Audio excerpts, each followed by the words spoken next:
Anak ko! Dok, tulungan niyo ang anak ko! Dok, pakiusap. Gawin niyo ang lahat. Ang kapatid mo, Dexter. Baka kung anong mangyari sa kanya. Mami, ano ho bang nangyari? Nakita ko na lang siya. Nakabigti. Ano? Ikaw ang may kasalanan. Sinabi ko na sa'yo na huwag mong iiwan. Ano? Ba't naging kasalanan ko? 30 anyos na si Vito. Hindi na bata yan. May sarili din akong buhay at may problema sa opisina. It's actually your fault. Dahil ikaw ang nag-spoiled masyado kay Vito. Sa halip na iparahab mo, kinukonsinti mo. Dexter, bumalik ka rito!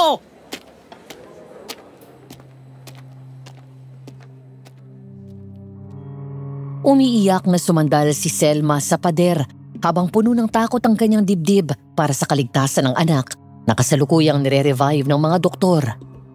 Ilang sandali pa, uminto ang mga ito at nilapitan siya ng doktor sa sinabing tuluyan na itong namaalam.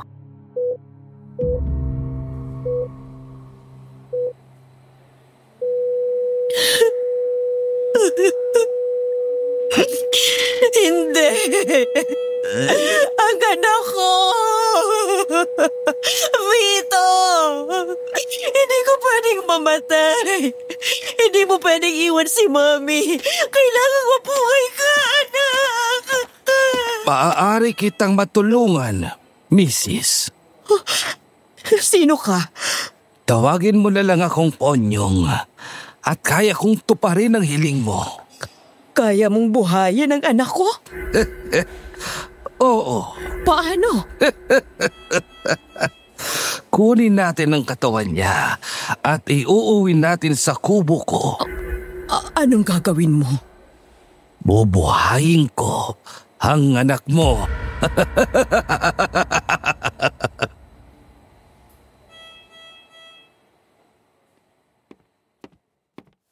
Dear Aswang Diaries and Madam Venus, 2:50 na ng hapon nang tuluyan akong makapagdesisyon at sinimulan ang liham na ito para sa inyo. Isa ako sa masugid ninyong taga-subaybay. Natutuwa akong pakinggan ang mga kwentong hindi lamang katatakutan kundi may halo ring kwento ng pag-ibig at kurot sa puso. Wala akong balak na magpadala ng kwento ko hanggang sa kumbinsihin ako ng aking asawa. Ang isasalaysay ko sa inyo ay nangyari 10 taon na ang nakalilipas. Noong mga panahon na yon ay nagtatrabaho pa ako sa kumpanya ng aking ama. If I can say something about my father, we're not close. He's a mere stranger to me. Lumaki ako sa poder ng aking ina bago ito pumanaw sa sakit na breast cancer. 3 taon na ang nakalilipas. Isang sulat ang iniwan nito kung saan naglalaman ng impormasyon tungkol sa aking ama. Dahil kailangan ko na ng trabaho ng panahon na yon, lumapit ako sa kanya. Tinanggap niya ako. Binayaran ng tatay ko ang mga utang ko dahil sa pagkakasakit ni mama. Bilang bayad sa perang ginastos niya sa akin, ay binigyan niya ako ng trabaho. Mula noon ay namasukan ako sa kumpanya niya bilang sekretarya. Ngunit nagkamali ako ng inakala, Madam Venus. Ang buong akala ko noong nahanap ko na ang papa ko, mararamdaman ko na may magulang pa rin ako. Pero sa halip na anak, ay tinarato niya ako na parang isa lang ordinaryong empleyado. Kaya sabi ko sa sarili ko, gagawin ko ang lahat. Susundin ko ang lahat ng sasabihin niya para lang mahalin niya ako bilang anak. Ngunit ang hindi ko namamalayan ay parang na pala akong robot. Nawalan ako ng sarili kong identity. Hanggang isang araw ay nagulat na lang ako nang sabihin ng papa ko na ipapakasal niya ako sa anak ng kasosyo niya sa negosyo, si Vito. Kalaunan ay dumating din sa buhay ko si Emil at sabay naming nilabanan ang mga pagsalakay ng aswang.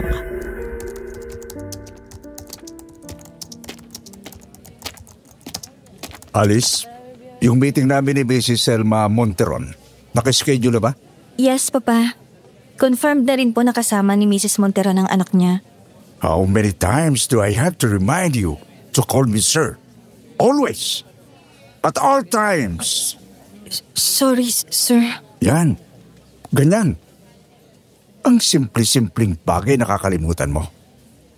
Sige, ipagtimpla mo ako ng kape. Yes, sir. Siya nga pala. sa meeting ko kasama si Mrs. Monteron, sumama ka at magbihis ka ng maayos at elegante. Hindi yung pang-opisina. Yes, sir.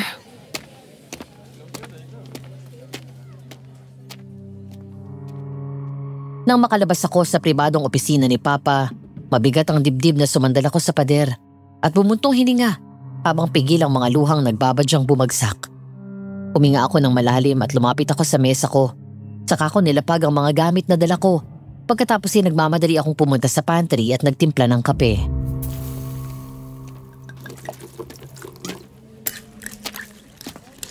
Hanggang kailan ka ba magpapakamartir? Ang akala ko sa love life lang uso yun, pati pala sa pamilya. Naniniwala ako na magbabago pa rin ang tingin sa akin ni Papa. Eh kailan? Kapag naubos ng tubig sa Pacific Ocean. Girl, alam kong tatay mo si boss, pero ilang taong ka na nagtatrabaho dito pero hanggang ngayon, empleyado at hindi anak ang turing sa'yo. Eh kung sigaw-sigawan ka nga sa harap namin eh. Mas maayos pang pakikitungo niya sa ibang tao kaysa sa'yo. Okay lang ako, Amor. Fine. Okay na kung okay. Pero kung maisipan mong umalis, sabihin mo kaagad sa akin na tutulungan pa kita maghanap ng ibang trabaho. Alice, you deserve better. Salamat, Amor. Huwag kang mag-alala. Okay lang naman ako.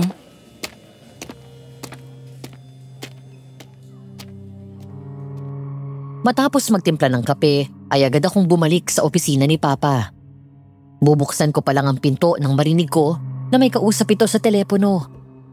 Masaya ang boses niya at mukhang excited siya. Alam ko na kapag ganun ang kanyang mood, ay may niluluto itong bagong negosyo na malaki ang kikitain niya.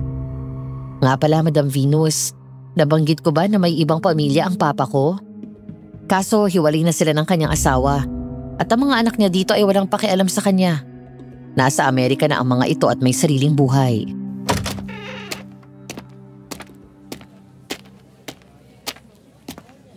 Mrs. Monteron, natutuwa ako na sa wakas ay matutuloy na rin ang ating plano. Tatanawin kong malaking utang na loob ang sinabi mo sa akin. Ang sekreto mo kaya't lumaki ng ganyan ang inyong negosyo. Papa, sir, your coffee. Sigo, Mrs. Monteron. I'll see you soon. Bye.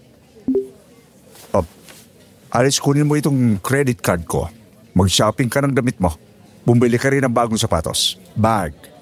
At yung nilalagay sa mukha mo. Kolorete. Gusto ko na maayos ka sa meeting natin kasama sila, Mrs. Monteron.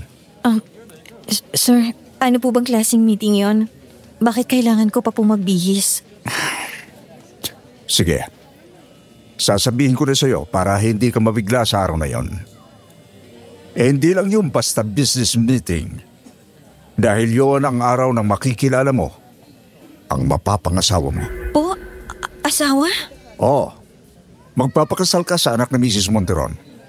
Kapalit ito ay ang pagpayag niya sa matagal ko ng proposal na joint business venture.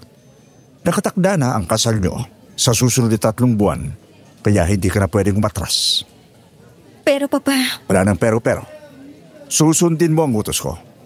Para sa iyo rin naman ito. Mayaman ang mga Monteron. Triple ang yaman kumpara sa pera ko. Magbubuhay reyna ka doon. Kailangan ay maisalin sa pangalan mo ang 20% shares ng company nila. Inaasahan ko na hindi mo ako papahiyain sa mga Monteron. Alice, maliwanag ba? Yes, sir.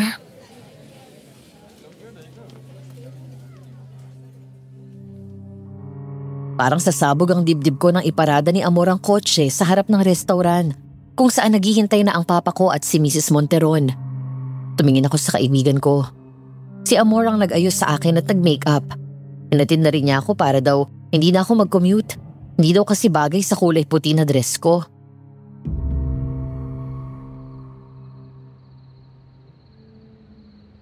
May oras ka pa para umayaw. Sabihin mo lang. Palili pa rin ko talaga itong kotse palayo. Naka-oo na ako kay Papa. Eh kailan ka ba tumanggi? Kahit yata sabihin na tumalon ka sa bangin gagawin mo. Hay naku Alice, Kailan ka kaya magigising sa katotohanan? Hayaan mo na ako, Amor. Kahit anong mangyari, kahit baliktarin natin ang mundo, tatay ko pa rin siya. Sana lang, anak din ang turing niya sa'yo. O siya, sige na, pumasok ka na doon. Mag-iingat ka mamaya pag uwi mo, ha. Okay, sige. Salamat.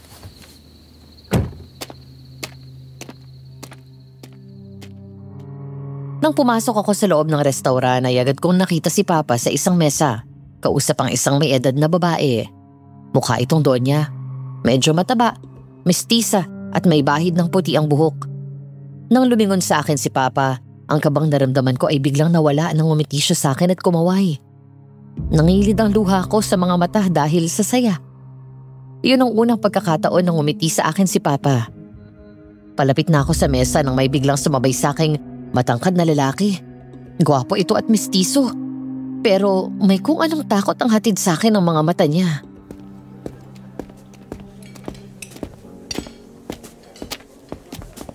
Hi. Hi. Alice, mabuti at narito ka na. Good evening po. Buti naman at sabay kayong dumating ni Vito. Alice, bumati ka. Siya si Mrs. Selma Monteron, ang ina ni Vito. At mukhang nagkakilala na kayo, Vito. Siya ang aking anak. Ang mapapangasawa mo, si Alice.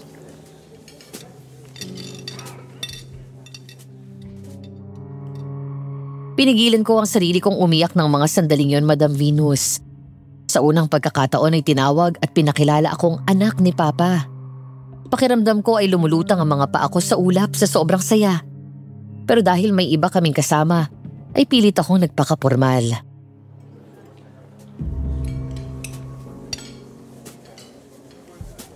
Nice to meet you, Mrs. Monteron. Sir Vito, good evening po. Nice to meet you too, Iha.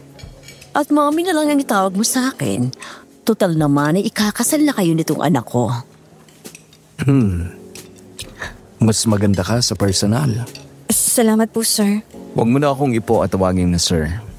Magiging asawa mo na ako. Sanayin mo ng sarili mo na Vito ang itawag mo sa akin.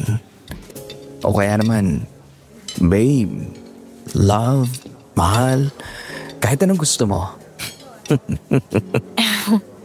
Okay, Vito. Ang mabuti pa ay maupo na kayo at nang makakain na tayo at para mapag-usapan na rin natin ang tungkol sa kasal. Unang-una, doon tayo sa probinsya namin magpapakasal. Sa San Remedios. Uuwi kami doon at gusto ko sumama ka sa akin. Doon ka titira sa bahay habang inaayos ang kasal. Sige. Pero paano po yung trabaho ko? Huwag mo nang alalahanin yon. Si Amor ang papalit sa'yo. Ngayon ang trabaho mo ay ayusin ang kasal nyo at maging mabuting asawa kay Vito. Opo. Sisiguraduhin ko na mag-i-enjoy ka doon sa baryo namin.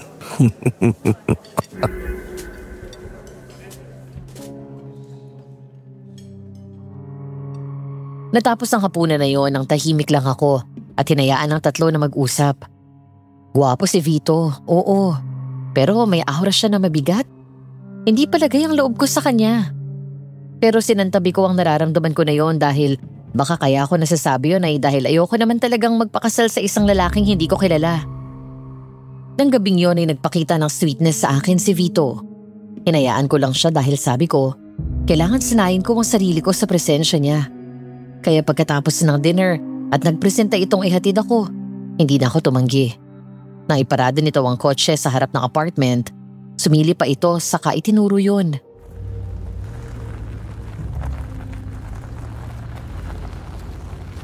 Dito ka nakatira? Oo. Kasama ko yung kaibigan ko. Ang liit naman. Hayaan mo, babe. Kapag kinasal na tayo, ititira kita sa malaking bahay. Vito, pwede ba ako magtanong? Sure. Ano yon? Paano mo nagagawa to? Ang alin? Yung kumilos at tratuhin ako na parang ang tagal na nating magkakilala at may relasyon tayo. Gusto ko lang maging komportable ka sa akin. Yun lang. Tsaka ikakasal na tayo. Ibig sabihin, automatic na may relasyon na tayo. We're engaged. Ayan. Suot mo na nga yung sing-sing na bigay ko kanina. Sorry. Hindi lang ako sanay. Alice, Hmm? pwede ba kitang halikan? Ha? Nako, hindi pa ako...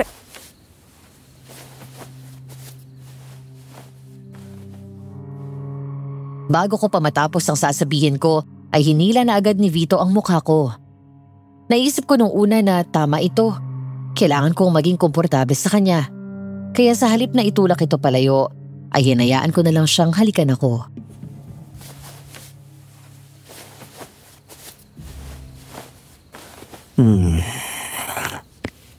Mukhang wala ka pang masyadong alam. Is this your first kiss? Oo.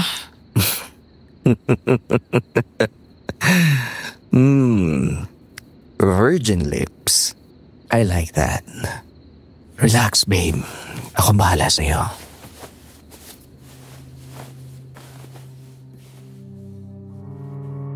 Nang halikan ako nitong muli, ay mas mapusok at mas malalim na ang pinagsaluhan namin.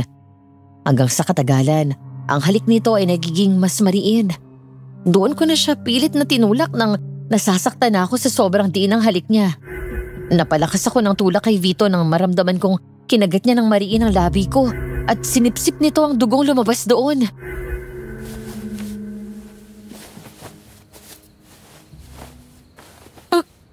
Ano ba? Sasaktan ako!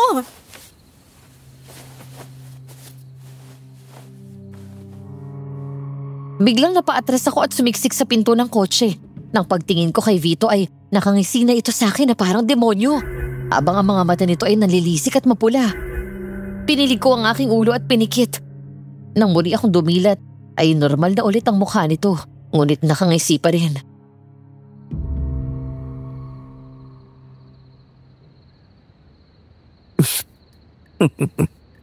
Sorry, babe. Masyado ako naging agresibo. Hindi ko lang napigil ang sarili ko.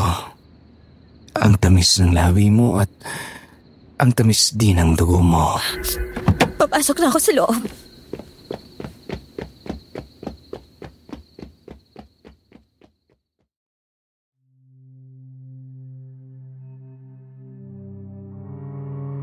Lumingon ako sa paligid habang papasok ang kotseng sinasakyan namin ni Vito sa isang malaking bahay na may malawak na bakuran. Mula sa Maynila ay sinama ako ng mapapangasawa ko sa San Remedios, isang liblib na bayan sa isang probinsya sa Region 4. Sumakay kami sa eroplano at pagdating sa airport ay sinundo kami ng driver nito. Pagbaba ko ng sasakyan ay sinalubong ako ng hindi magandang pakiramdam sa bahay na yon. Mabigat ang dating nito at may hatid na kakaibang kilabot sa kabila ng ganda at tayog nito.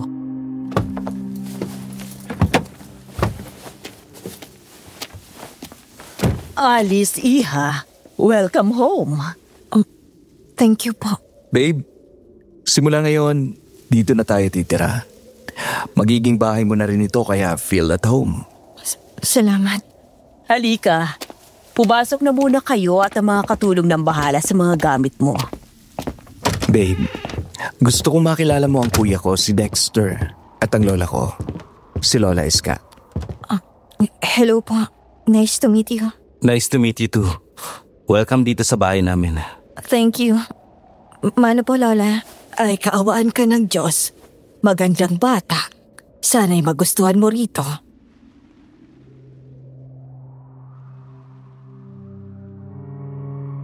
Magaan ang pakiramdam ko kay Kuya Dexter at Lola Iska. Mukha din naman mabait si Ma'am Selma, pero may nararamdaman at naaaninag akong hindi maganda sa kanya.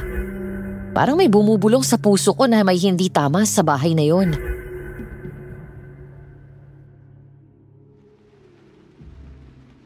Habang hindi pa kayo kasal ni Vito, doon ka muna matutulog sa guest room. Okay po, ma'am. Ikaw na bata ka. Bakit naman, ma'am pa rin ang tawag mo sa akin? Ikakasal na kayo ng anak ko at magiging miyembro ka na rin ng pamilya. Mami na rin ang itawag mo sa akin. Sige po, Mami. Ang mabuti pa ay magpahinga ka na sa kwarto mo habang hinihintay nating maluto ang hapunan. Okay po.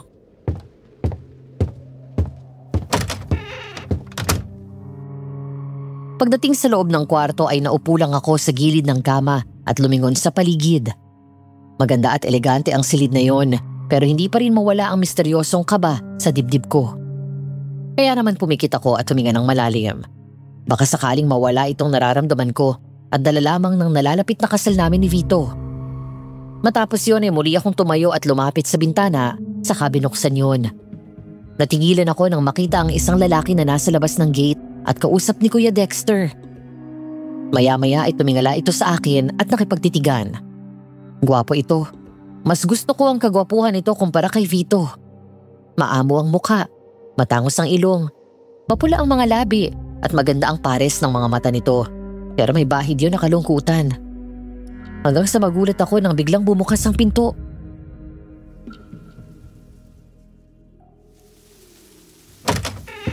Babe, sinong tinitingnan mo dyan?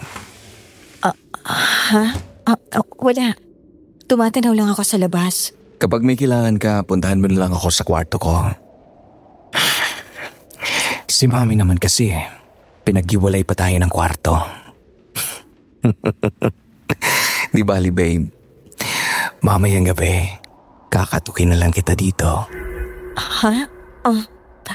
Tama naman ang mami mo. Saka na natin gawin ang gusto mo kapag kasal na tayo.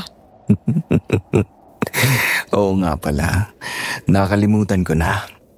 Virgin ka pa pala. Sige na nga.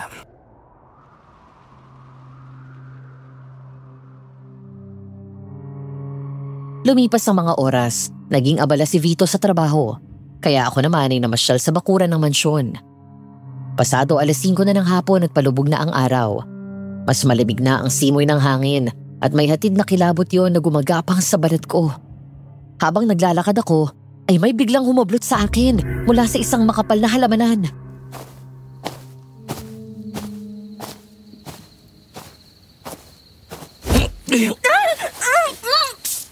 Huwag ka maingay. Baka marinig nila tayo.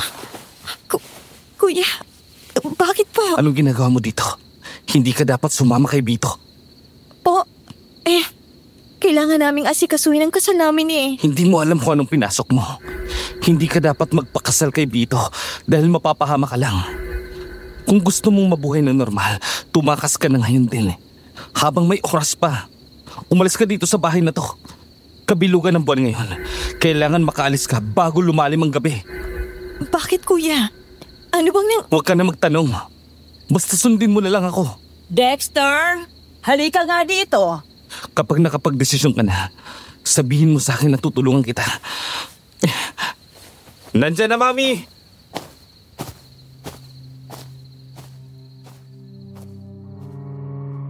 Nang gabing yon, natapos kaming kumain ng hapunan na hindi sumabay sa amin si Vito. Isang bagay na pinagtataka ko dahil yun ang unang beses nakakain ako ng hapunan doon. Inaasahan ko na kumpleto kami sa hapagkainan. Ang sabi lang sa akin ni Selma ay busy pa ito sa trabaho. 9:00 pasado na ng gabi. Nakaligo na ako at nakasuot ng aking pajama at t-shirt na pantulog. Nagsusuklay na lang ako ng buhok nang mula sa labas ay may narinig akong isang malakas na angil ng tila mabangis na hayop. Kasunod ang malakas na sigaw ng isang lalaki. ano yan? Dahil parang malapit lang yon, bigla akong nag-alala sa lalaking narinig kong sumigaw. Kaya naman lumabas ako ng kwarto. Pero ang sumalubong sa akin ay ang madilim na paligid. Mula doon ay may naririnig pa rin akong angil ng mabangis na hayop at tunog na parang may kinakain itong hilaw na laman. Sinundan ko ang pinanggalingan ng tunog na yon at napunta ako sa likod bahay. Sa isang bodega na nakahiwalay mula sa mansyon. Dahan-dahan akong naglakad palapit doon. Sa halip na kumatok, may kung anong nagtulak sa akin na pumunta sa gilid at lihim na sumilip sa bintana. Diyos ko! Labis akong nangilabot sa aking nasaksihan. Dahil nasa loob ng bodega na yon, si Vito, na hindi tao ang itsura kundi isang aswang. Nasa ibabaw ng mesa ay ang nakahandusay na katawan ng iisang tao. Walang nagbago masyado sa mukha nito, ngunit humaba at patusok ang tenga. May mahaba at matalas na pangil at nanlilisik na pula ang mga mata. Ang mga kuko sa kamay nito ay mahaba at matalas na rin na may hawak na laman loob. Ngunit ang mas lalo kong kinagulat ay nang mula sa sulok ay biglang lumabas si Selma. Kailan mo gagawin ang plano kay Alice? Ako? Mamayang 12:00. Ilang araw na akong tinatakam ng babaeng yan, Mami. Gusto ko na siyang tikman. Minsan ko nang natikman ang dugo niya. At matamis yun. Gusto ko nang sipsipin ang dugo niya. Huwag mong kalilimutan. Hindi mo siya maaaring patayin. Diyos ko, ano tong pinasok ko? Alice, Kuya, tumakas ka na. Mamayang gabi, may plano sila na gawin kang aswang. Sige na, tumakbo ka na bago pa mahuli ang lahat. May tao sa labas. Si Alice. Nakaamoy ko siya. Nasa malapit lang siya. Sabay kaming napalingon ni Kuya Dexter sa bodega bagong muling tumingin sa isa't isa. Hindi ako nagsayang ng panahon. Sabay kaming tumakbo palayo. Dinala niya ako sa front gate at mabilis na binuksan yon. Tumakbo ka na, bilisan mo. At huwag ka nang bumalik dito kung ayaw mo maging halimaw gaya ni Vito. At tandaan mo, hindi ako ang nagpataka sa'yo, okay? oo kuya. Takbo! Tumakbo ka na! Umalis ka na, bilisan mo! Hindi na ako nag-isip pa kung saan ako pupunta. Mabilis akong tumakbo ng walang lingon-lingon. Hanggang sa narinig ko na lang ang malakas na angil ng aswang at ang mabigat na mga yabag ng sumusunod sa akin. Panginoon, iligtas mo po ako. Alice! Hindi mo ko matatakasan! Sa pagtakbo ko ay lumusot ako sa loob ng masukal na kakahuyan. Hindi ko alam kung saan ako patungo. Basta ang alam ko lang ay kailangan kong makalayo at iligtas ang buhay ko. Hanggang sa kakatakbo ko ay bigla akong nadapa. Umiyak na pilit akong tumayo. Ngunit bigla akong natumba ulit nang maramdaman ko ang kirot mula sa paa ko. Nang tignan ko yun ay saka ko lang nakita na na-spray nito. Sa kabila ng kalagayan ko ay pilit akong tumayo at iika-ikang tumakbo. Tiniis ang sakit, malayo lang sa aswang. Alice! Huwag mo nang tangkain pang lumayo dahil makikita rin kita. Tulungan niyo po ako, Diyos ko. Tulungan niyo ako. Hanggang sa may biglang kumaluskos sa likod ng halamanan sa di kalayuan. Nang lumingon ako, ay nakita kong pumunta doon si Vito. Mula sa likod ay may biglang sumunggab sa akin at tinakpan ang bibig ko. Pagkatapos ay hinila ako sa likod ng isang malaking puno na may makapal na halaman.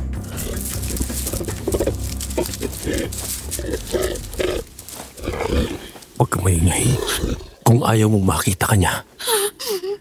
Alice! Lumabas ka dyan! Dito. Nakita ko siya sa banda dito.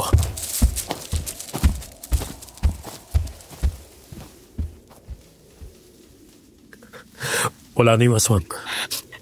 Tulungan mo ako. Pag-iusap.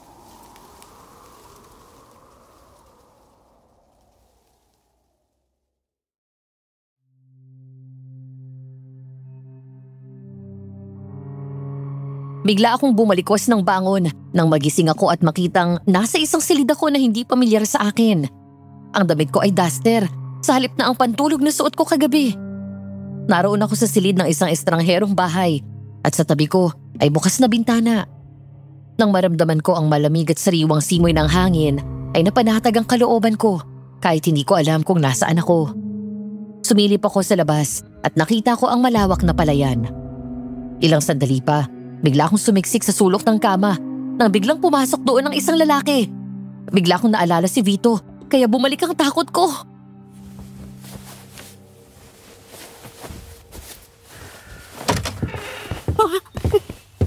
Sino ka? Nasaan ako? Huwag kang matakot, miss. Ako si Emil.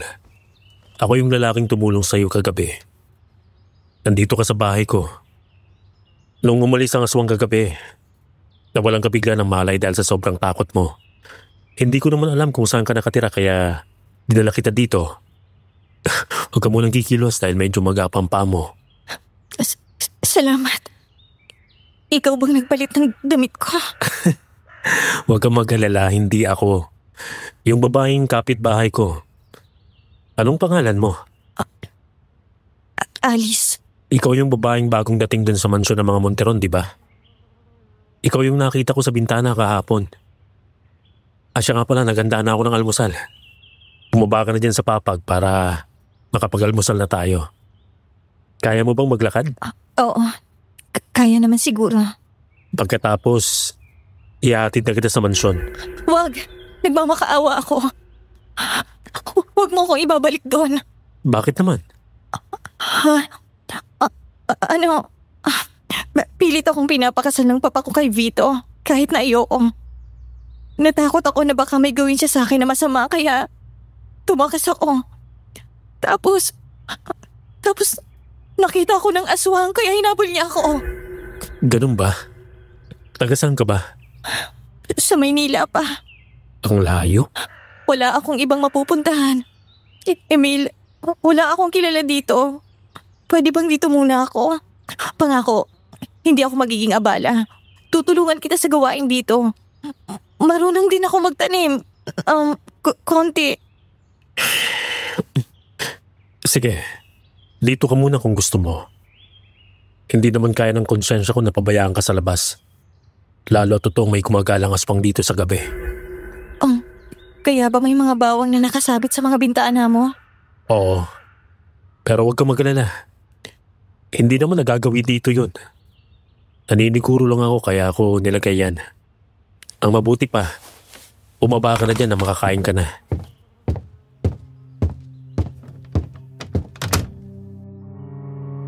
Kabaliktaran sa unang naramdaman ko sa bahay ni Vito, doon sa bahay ni Emil ay palagay ang loob ko. Magaan sa pakiramdam at panatag ang puso ko. Wala akong nararamdaman na anumang takot doon sa bahay o kahit na kay Emil. Matapos nilang kumain ng agahan ay nagpaalam muna ito sandali at pupunta daw ng bayan. Habang wala ang lalaki ay naisip ko na maglinis doon sa kubo para hindi lang ako nakaupo lang. Ilang sandali pa ay dumating na nga ito at may dalang dalawang malaking plastic.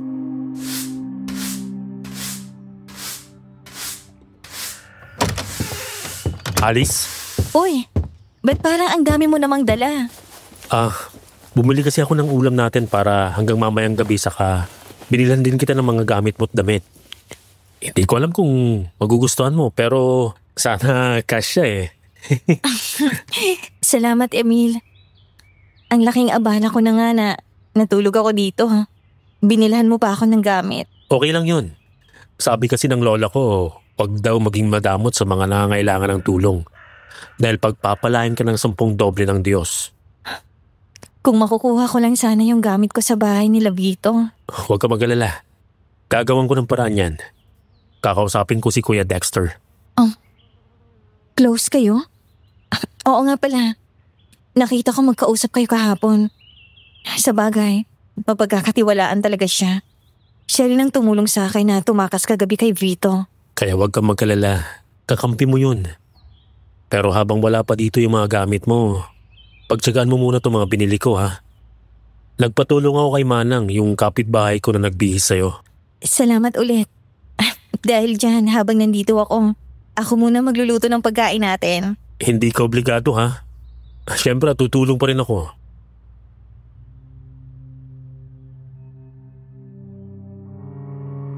Kinagabihan, dahil hindi pa ako dalawin ng antok, lumabas ako ng kwarto at tumanaw sa labas ng bintana. Malamlam ang ilaw sa loob ng bahay habang nagmumuni-muni at pinapanood ang mga alitap-tap na lumilipad sa ibabaw ng mga palayan. Bigla akong napaisip matapos maalala ang mga nangyari sa akin. Kung paano ako tumakbo para mailigtas ang buhay ko. Pakiramdam ko ay tumakbo ako hindi lang para makalayo sa aswang, kundi sa buhay na gusto ng papa ko para sa akin. Bigla akong lumingon nang bumukas ang pinto ng kwarto ni Emil.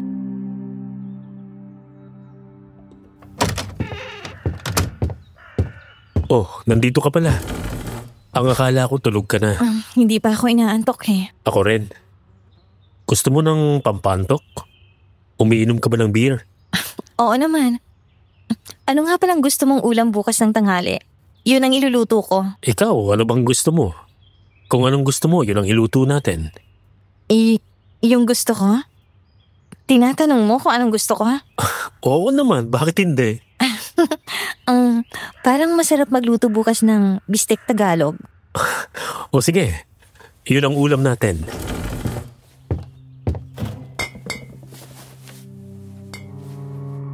Kumuha ito ng 2 beer sa ref.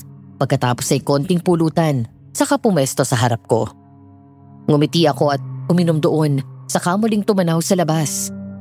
Muling bumalik ang tingin ko kay Emil nang maramdaman ko na nakatingin ito sa akin.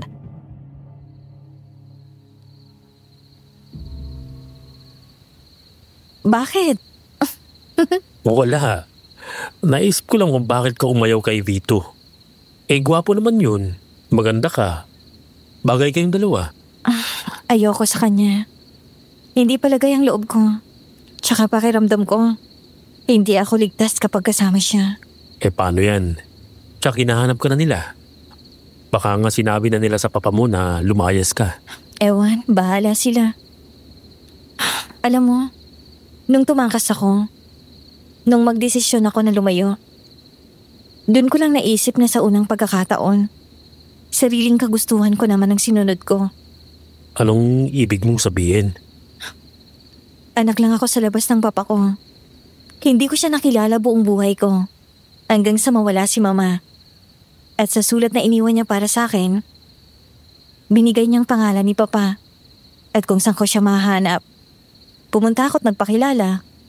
Hindi naman ako nahirapan at tinanggap niya kaagad ako. Binigyan niya ako ng trabaho sa kumpanya niya. At naging sekretarya niya. Pero kahit isang beses, hindi ko naramdaman na tinuring niya akong anak.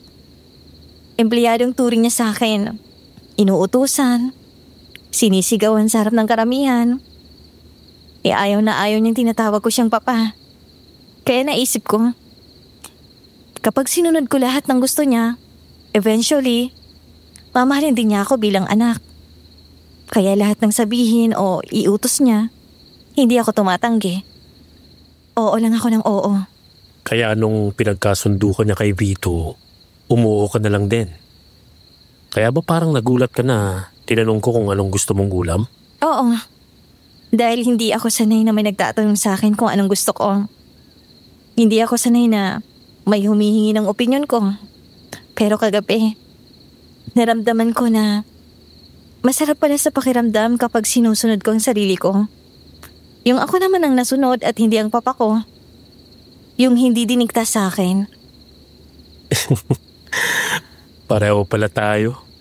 Anong ibig mong sabihin? Anak din ako sa labas pero ng mami ko. Mayaman siya eh. Tapos kaibigan ng asawa niya yung tatay ko. Tapos ayun, isang gabi, nagkainuman sila. May nangyari at nabuo ako.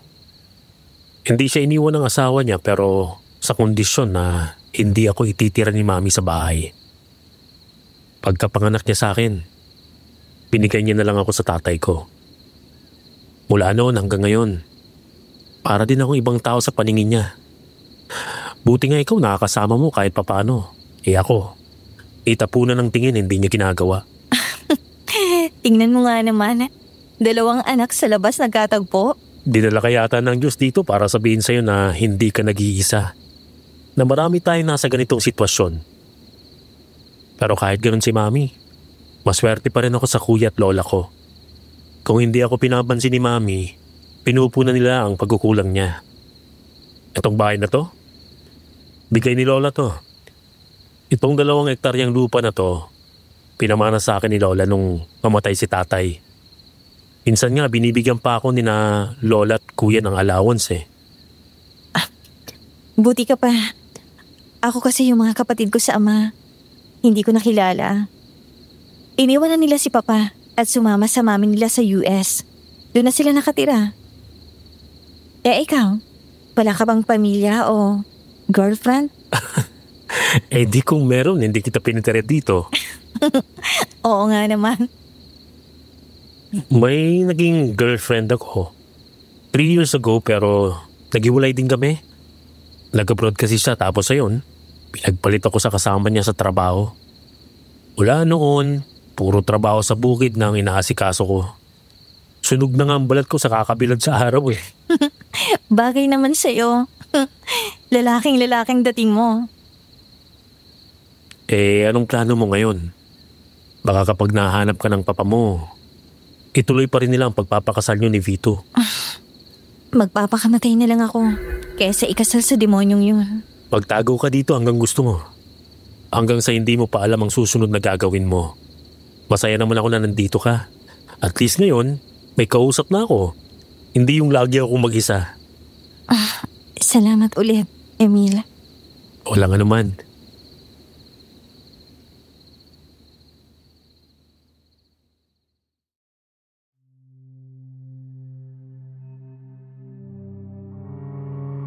Ilang araw na ang nakalipas mula nang pansamantala akong kupkupin ni Emil. Naging maayos naman ang pagsasama namin. May mga pagkakataon na hinahayaan niya akong tumulong sa bukid bukod sa mga gawaing bahay. Dumating na sa punto na hindi kami nagkakasundo sa mga bagay-bagay, pero agad din namin yung inayos at napag-uusapan. Isang araw, nagpaalam ito na aalis at pupunta sa kabilang bayan para dalawin ang kamag-anak nito sa father's side. Dahil wala akong phone, hindi ko matawagan o ma-text si Emil. Pasado 10:00 na ng gabi nang hindi ako makatiis dahil sa pag-aalala. Lumabas ako ng bahay at naghintay sa bakuran. Tinatanaw ang daan baka sakaling parating na ito.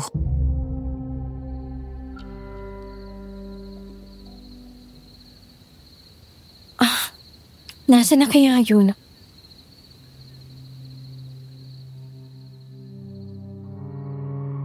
Noong nakaraang gabi ay may nakita akong bangkay sa kabilang sityo. Gaya ng nakita ko sa mansyon ng mga Monteron. Wakwak ang tiyan, walang laman loob at halos naubos ang dugo sa katawan at alam ko na si Vito ang pumatay doon. Dahil doon ay hindi ko maiwasan na mag-alala para sa kaligtasan nito.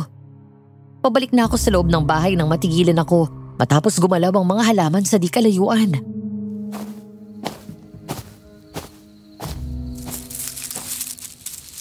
Emil? Ikaw na ba yan? Emil? Bigla akong napaatras nang marinig ko ang pamilyar at nakakatakot na tunog na yon na parang humihinga na mapangis na hayop. Mabilis na kumalabog ng malakas ang dibdib ko. Ganoon na lang ang panlalaki ng mga mata ko nang mula doon ay lumabas ang isang aswang. Lalaki rin ito at medyo matanda at pareho sila ni Vito. Mukha nito ay gaya ng normal na tao, ngunit ang tenga ay matulis. Nalilisik ang pulang mata. May matalas na pangil at mahahabang kuko. Oh, sino ka? Kailangan ko ng pagkain. Umalis ka na. Wala akong pagkain dito. Ikaw ang sinasabi kong pagkain.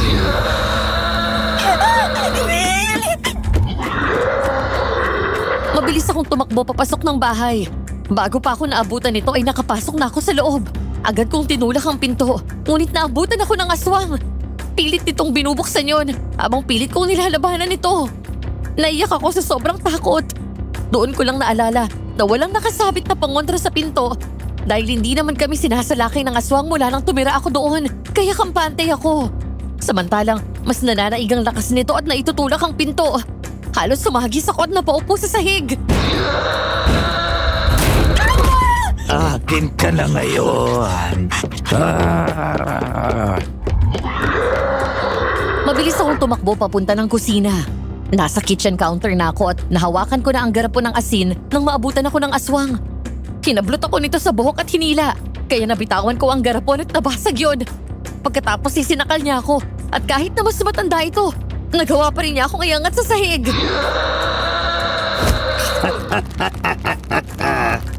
Ang tagal ko nang nagtiis na walang makain.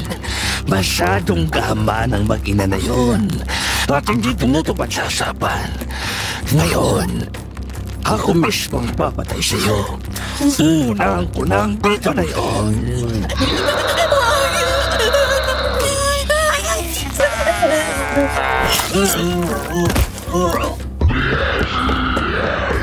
Kahit nasakal ako nito, inipon ko ang lakas ko at tinusok ang mata nito ng kuko ko. Agad ako nabitawan nito at nahulog sa sahig. Halos mahimatay ako ng kakaubo at sobrang pangihina. Pero pinilit kong gumapang na makita ang mga asin na nakakalat sa sahig. Panginoon, tulungan niyo po ako! Saan ka pumunta?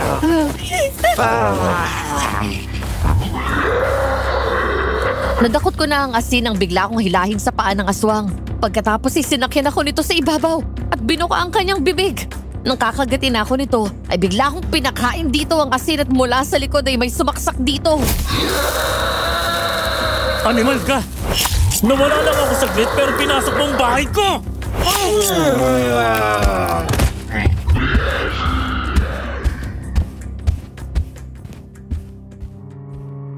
Nang hugutin ni Emil ang itak ay natabig siya ng aswang at mabilis na kumaripas ng takbo palabas at tumakas. Agad nitong binitawan ang itak at nag-aalalang nilapitan ako. Nang makita ko si Emil ay saka ko napahagulgol ng iyak kaya sinuntok ko siya ng paulit-ulit sa balikat.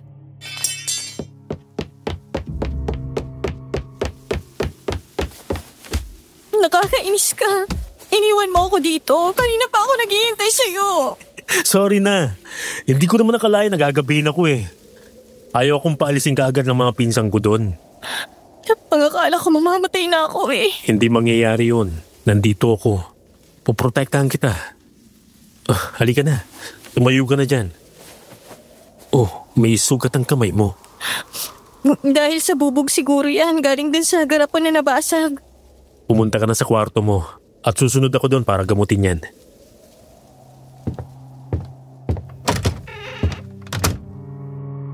Habang ginagamot ni Emil ang sugat ko, ay hindi pa rin mawala sa isip ko ang itsura ng nakakatakot na aswang. Dahil doon ay bigla na naman akong naiyak, lalo na nang maalala na muntik na akong mapatay nito.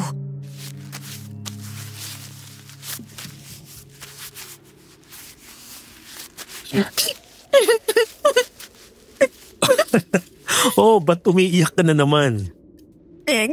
Kasi natakot ako eh. Ang akala ko katapasan ko na. Buhay ka pa naman eh. Paano kung nahuli ka ng dating? Ikaw kasi ang tagal-tagal mong umuwi. Ikaw naman oh. Tahan na. Dumating naman ako diba? Ang importante ligtas ka. Tahan na. Para kang batang umiyak eh. Nga pala, yan ba yung aswang na humabol sa'yo nung makita kita sa kakahuyan? Hindi, iba pa yun. Ha?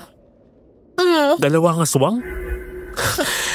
Kailangan malaman to ni Kapitan at ng mga pulis para mabigyan ng babala yung mga tao dito sa San Remedios. Pero hindi ko masyadong maalala yung itsura ng unang aswang.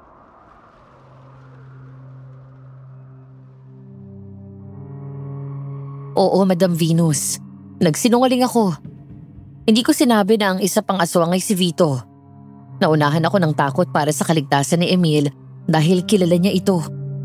Baka kung anong gawin ni Vito sa kanya kapag nagkataon, ayokong mapahamak ang lalaking nagligtas ng buhay ko.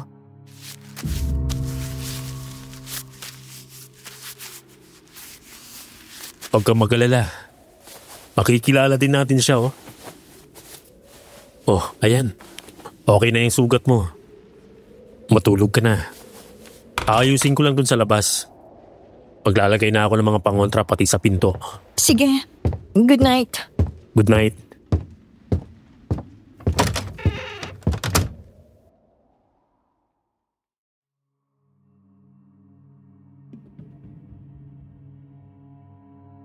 Isang umaga habang abala si Emil sa pagtatanim sa bukid, ako naman ay abala sa mga gawaing bahay. Matapos ko kanina maglinis ng bahay, ay nagluto naman ako ng pananghalian ni Emil. Pasado 11:30 ay naglalakad na ako sa Pilapil, papunta sa bukid, dala ang isang basket, kung saan naroon ang pagkain. Malayo pa lang ay sumigaw na ako at agad kumaway ng lumingon nito.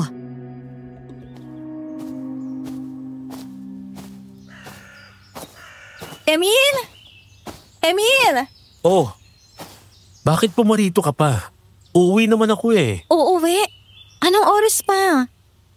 Kahapon umuwi ka 2:00 ng hapon. Nalipasan ka na ng gutom. Magugas ka muna ng kamay tapos kumain ka na hanggat mainit pa ito.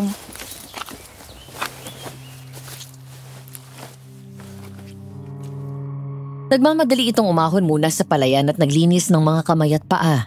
Habang ako naman ay nasa kubo at nilalabas ng mga pagkain. Agad ngumiti si Emil nang bumalik at makita ang ulam na inamoy pa nito.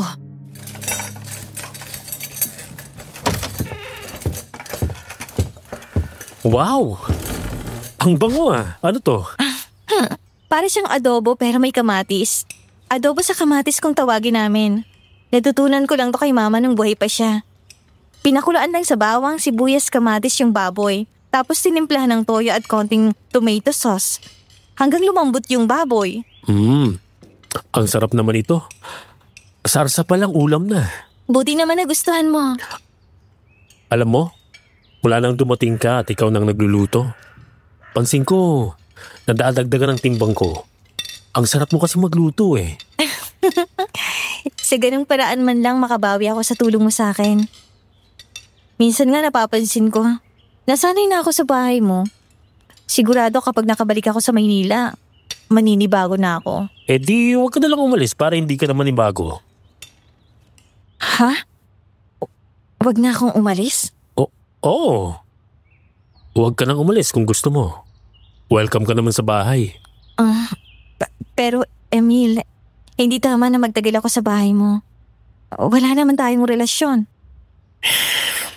Ikaw, gusto mo bang umalis dito?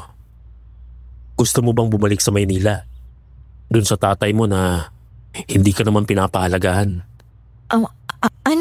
Ayoko. Ayoko na sanang umalis dito. Kung ganon, huwag ka na nga umalis. Dito ka na lang kasama ko.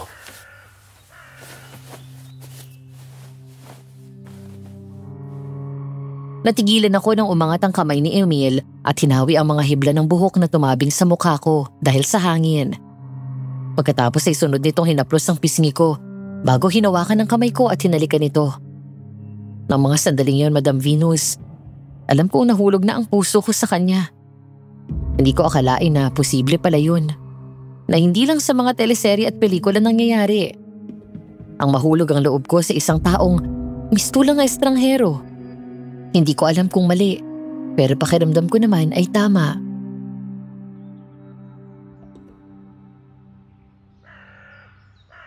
Dito ka na lang, Alice. Dahil nasanay na akong nasa tabi kita. Pero, paano si Vito? Paano kapag nahanap nila ako at sa pilitan pa rin nilang ituloy ang kasal? Pagkamatayan na. Pero hindi kita ibibigay sa kanya. Hindi ako papayag na magpakasal ka sa Vito na yon.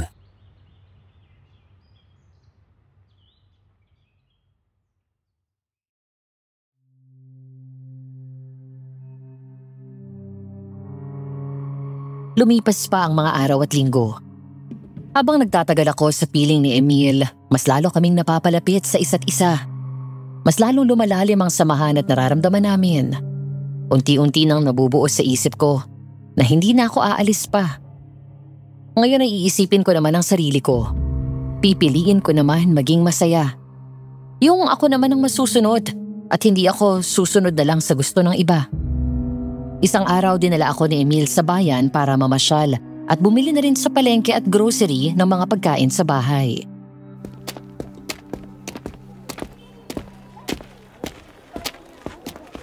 May gusto ka ba bang bilhin? Wala na, ayos na to. Nabili na natin lahat ng nasa listahan.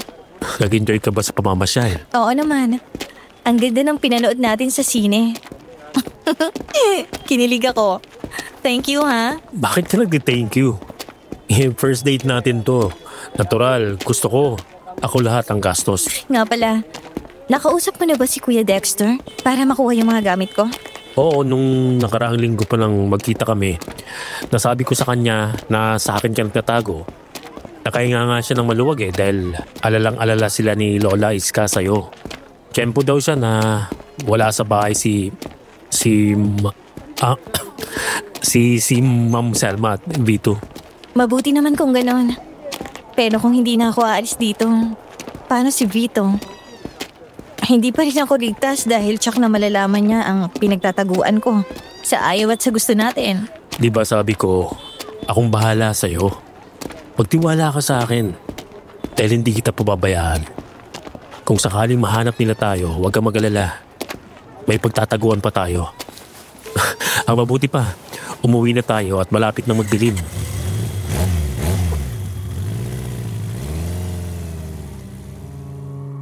Habang sakay kami ng motor at binabagtas ang daan pa uwi, Bigla kaming huminto nang humarang sa daan ng isang kotse na nag-overtake sa amin. Nang bumaba ang driver ng kotse, nanlaki ang mga mata ko nang makilala kung sino yun.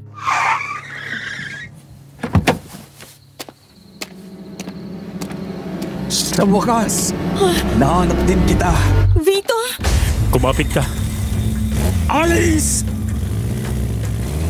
Nang palapit na si Vito ay biglang pinasibat ng mabilis ni Emil ang motor. Mahigpit akong yumakap sa bewang niya habang panay ang lingon. Nanlalaki ang mata ko nang makita na nakasunod sa amin ang sasakyan nito. Sinusundan niya tayo! Sira ulo talaga yan. Emil, mag-ingat ka sa pagmamaneo, baka mabangga tayo! Hindi, akong bahala. Sinubukan ni Emil na mas bilisan pa, pero dahil kotse ang dala ni Vito, ay naunahan pa rin kami nito at hinarang ang kotse sa daan. Sa halip na umikot ay nakita ko ang galit kay Emil. Pinatay nito ang makina ng motor at hinubad ang helmet. Mula sa loob ng compartment ng motor ay may kinuha itong kutsilyo. Hindi yun ordinaryong patalim, kung hindi gaya ng isang military knife. Ano bang problema mo? Wala akong kailangan sa'yo. Yang babae niya ang kailangan ko. Hindi mo siya makukuha sa akin. Ano bang papel mo dito, ha? Ikakasal na kami. Hindi kayo ikakasal. At anong plano mo, ha? Ang igaya siya sa'yo? Isang demonyo? Hahadlangan ko ang lahat ng masamang balak mo. Kahit kailan talaga papansin ka. Alam mo, mula nang pinanganak ka, salot ka! Ha, talaga? Akong salot? Bakit? Sino bang aswang sa ating dalawa na pumapatay at namiminsala ng mga inosenteng buhay dito sa bayan? Di ba ikaw? Kaya ikaw ang salot! Nagulat ako sa mga sinabi ni Emil. Kung ganoon, alam niya ang aswang ay si Vito. Pero kahit kailan ay wala itong nababanggit sa akin, kahit ilang beses na namin itong napag-usapan. Samantala, nang marinig yun ni Vito, galit na galit itong sumugod kay Emil. Nagulat ako nang suntukin ito ni Vito ng malakas. Napahiga siya sa semento at agad akong nilapitan at hinablot sa braso. Ikaw pa lang ang babaeng nagbigay sa akin ng ganitong matinding problema. Masyado kang maarte. Sasama ka sa akin! Hindi! Hindi ako sasama sa'yo. Hindi ako magpapakasal sa isang demonyong tulad mo! Wag na wag mo akong gagalitin, babae. Dahil hindi mo magugustuhan ang gagawin ko sa'yo. Hindi na ako natatakot sa'yo!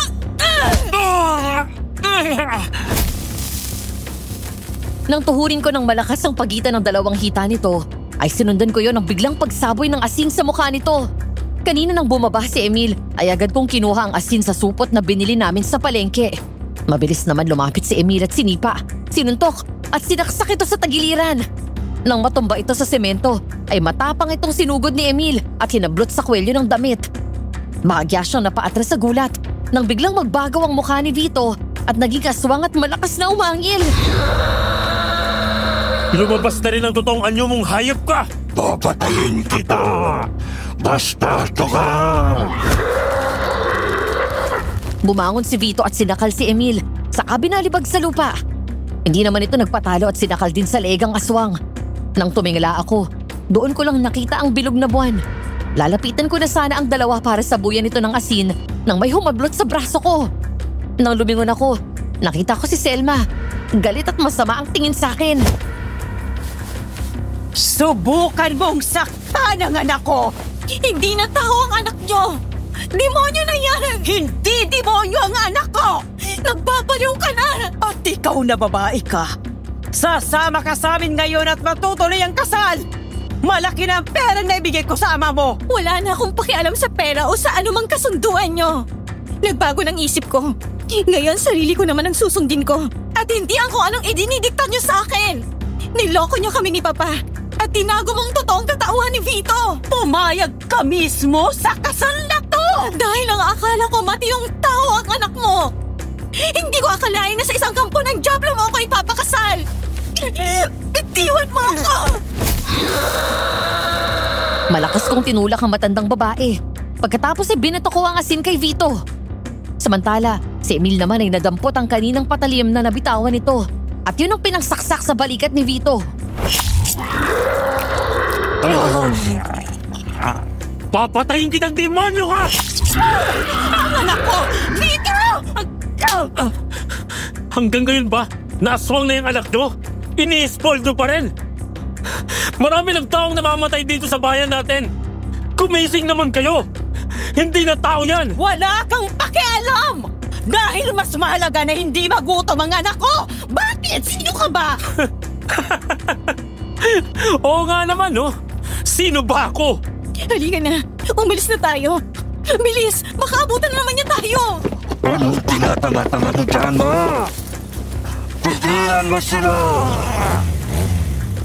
Parang bumalik ka dito! Ernest!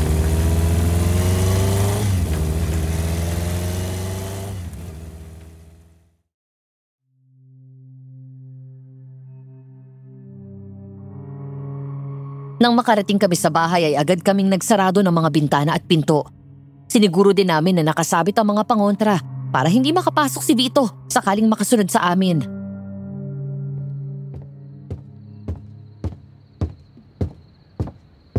Huwag ka mag-alala. Hindi naman alam ni Vito at Ma'am Selma itong bahay. Dito muna ako sa kwarto. Sandali lang. May problema ba? Pansin ko mula pa kanina na pauwi tayo, bigla ka nilang nanahimik. Kailan mo pa alam na aswang si Vito? Matagal na. Bakit hindi mo sinabi sa akin? Ikaw, bakit hindi mo sinasabi sa akin na si Vito ang aswang na mahabol sa'yo? Dahil natatakot ako na saktan ka ni Vito. Lalo na't nalaman ko na kilala mo siya ng personal. Ayokong madamay ka sa problema ko. Ayokong may mangyaring masama sa'yo. Ayoko lang din madagdagan ng takot mo kapag nalaman mo na alam kong aswang si Vito. Ayoko maramdaman mo na hindi ka ligtas sa piling ko. Dahil baka kapag nalaman mo na kilala ko siya ng personal, natatakot ako na umalis ka tapos hindi ka na bumalik.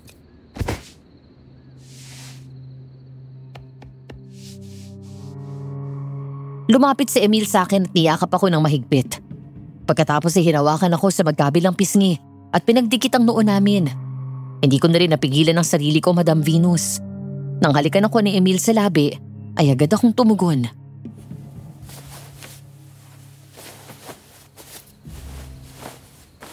Alam kong masamang mang-agaw pero aagawin kita sa Vito na yon. Hindi ako papayag na magpakasal ka dun. Dahil alam ko na mapapahama ka lang. Hindi na ako magpapakasal sa kanya. Sa'yo ako sasama.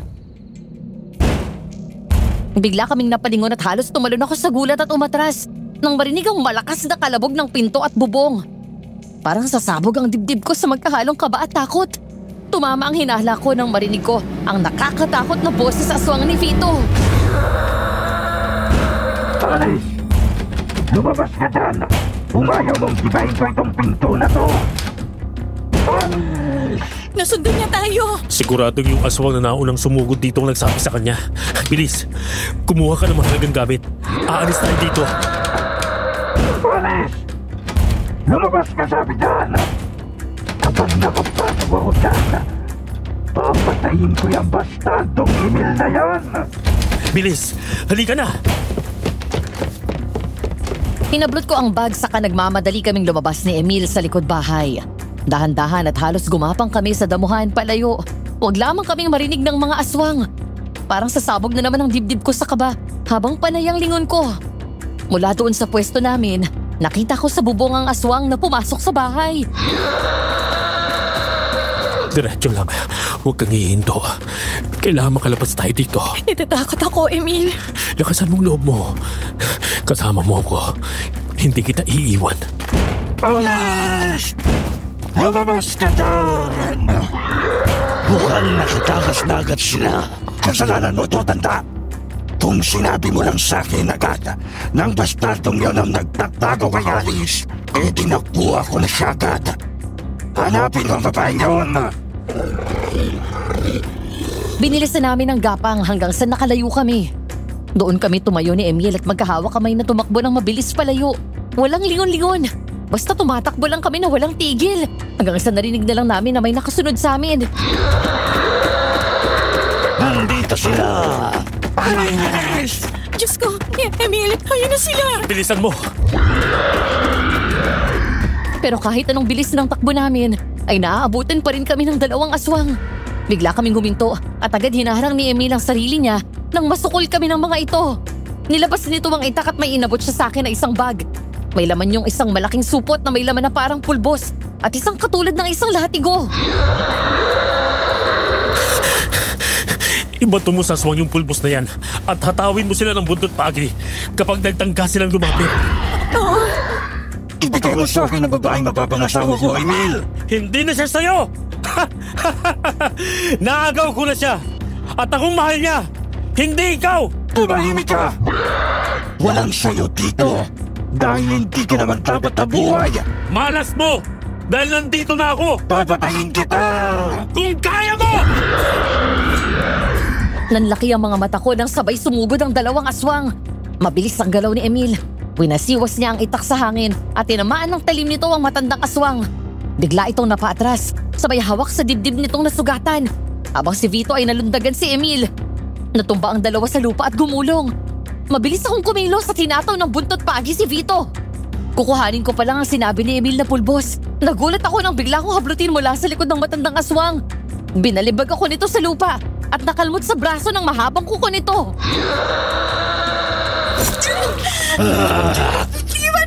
Pasensya na lang kami ni Vito dahil mauna ako sa'yo. Balita ko ay matamis ang dugo mo kaya nababaliw sa'yo ang isang yun. Mga demonyo kayo! Hindi niyo matitikman kahit isang patak ng dugo ko! Bukod sa buntot pagi at pulbos, nakita ko rin doon ang patalim na ginamit kanina ni Emil. Kinuha ko yun at agad sinaksak sa dibdib ng aswang ng Marien hanggang sa bumaon ng patalim sa puso nito. Pagkatapos binuto ko ito ng pulbos. Malakas na sumigaw ang aswang na parang napaso ito dahil may nakita akong usok na lumalabas sa katawan nito.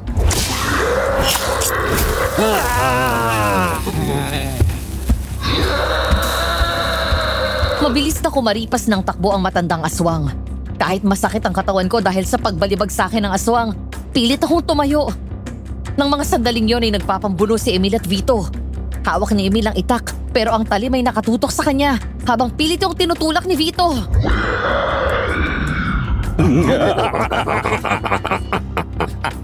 Hindi ka mananalo sa akin kahit kailan, Emil! Dahil wala kang lugar dito sa mundo o kahit sa pamilya namin. Sa'yo na ang sinasabi mong pamilya ko. Kung hindi lang dahil kay Kuya Dexter at Lola Iska, hindi ako magpapakita sa inyo. Hindi mo makukuha sa akin si Alice. Nakuha ko na! Mula sa likod ay bigla akong sinaksak si Vito, kaya nito nabitawan si Emil at napaliyad. Agad akong umatras nang sinubukan akong hablutin ito. Nagawa itong itulak ni Emil at sinipa ng malakas. Sasaksakin na lang ito ni Emil ng itak ay mabilis na kabawi ang aswang at ginalaw nito ang kamay at sinaksak nito si Emil ng matalas nitong kuko sa tiyan. Emil! Sabi ko naman sa'yo, walang pinatbat ang kaya mong bastardo sa akin. Kung mamamatay ako, mauuna ka!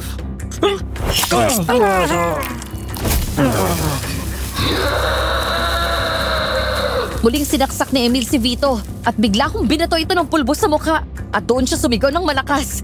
Nahugot nito ang matalim na kuko sa tiyan ni Emil at nagpagewang-gewang ng lakad palayo habang hawak ang mukha. Mabilis kong nilapitan si Emil at inalalayan. Walang iya ka, Alice! Anong ginawa ko? Hindi mo pa ako tinigilan! Ako mismo ang papatay sa'yo! Emil, halika na! Vito! Vito anak! Nasaan ka?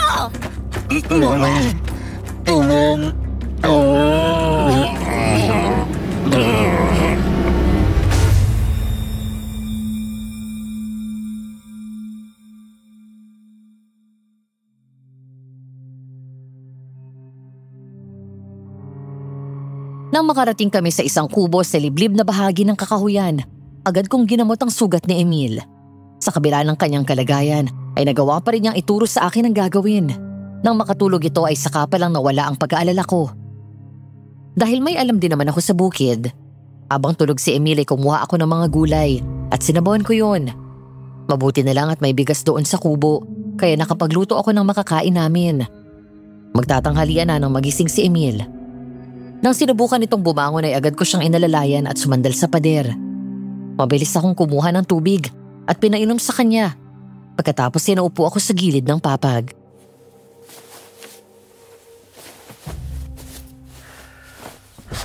Emil, kumusta ang pakiramdam mo? Medyo masakit pa yung sugat ko pero ayos na ako. Hindi naman ako nakagat ng aswang kaya malayo sa bituka to. Mas delikado pa kapag nakagat ka ng aswang? Hindi lang delikado. Sobrang delikado. Dalawa lang ang mangyayari sa'yo. Mamamatay ka o magiging aswang ka rin. Talaga? Kapag pumasok yung laway ng aswang sa katawan ng isang tao, parang virus yun na papasok sa mga ugat natin. Tapos ayun, bilang ka ng ilang araw, yung nakagat parang nasisira na ng bait.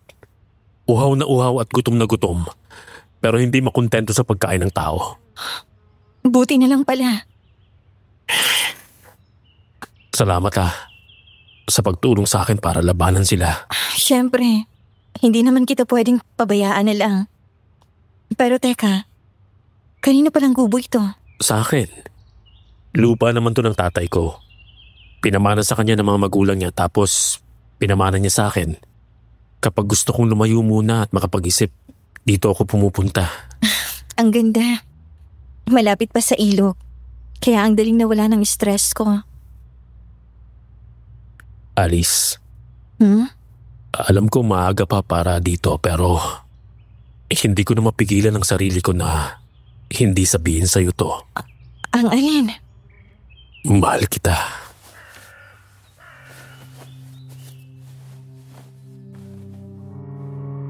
Sa halip na sumagot ay nilapit ko ang mukha ko at hinalikan ng matagal si Emil sa labi. Hindi naman niya ako binigo at agad tumugon sa halik ko. Matapos yun ay yumakap ako sa kanya at sinandal ang ulo ko sa dibdib niya at pinikit ang mga mata ko.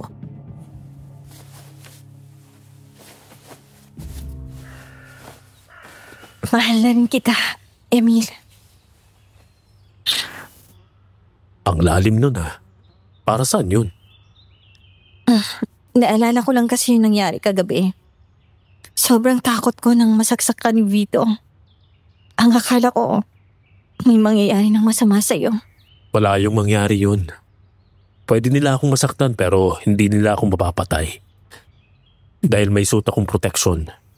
Anong protection? Itong kwintas na to. Bigay ito ni tatay parang anting-anting. Anting-anting? Sandali. Pansin ko, ang dami mong alam sa mga ganyan. Yung pulbos kagabi, ano pa yun? May lahi kasing albularyo si tatay. Hindi niya na-practice pero marami siyang alam. Tapos tinuro niya sa akin. Kaya ng pangontra sa aswang, mga armas na nakakapatay sa kanila. Marunong din akong manggamot gamit ang mga herbal plants. Yun namang pulbos na yon, kawayan sa dinurog na asin. May abo tapos kiniling na sanga at dahon ng kamangyan. Ang galing mo naman. O baka naman may love ka lalo sa akin yan. Ako mo? Edi wag. Uy, joke lang. Ito naman So hindi ka naalis dito sa akin? Hindi na. Ayoko nang balikan ang buhay ko sa Maynila. Pero sana matapos ng problema natin sa aswang. Konting tiis na lang. Magpapalakas lang ako tapos papatayin ko yung Vito na yan. May napansin ako mula nang magkaharap kayo ni Vito. Bakit palagi ka niyang tinatawag na bastardo? Tsaka bakit parang ang lalim ng galit mo sa kanya? Tao po. Emil!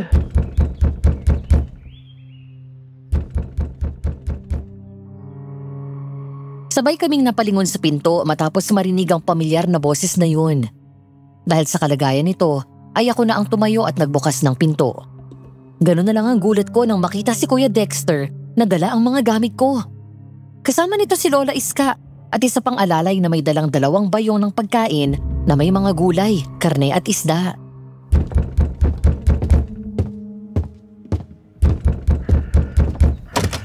Kuya Dexter! Lola!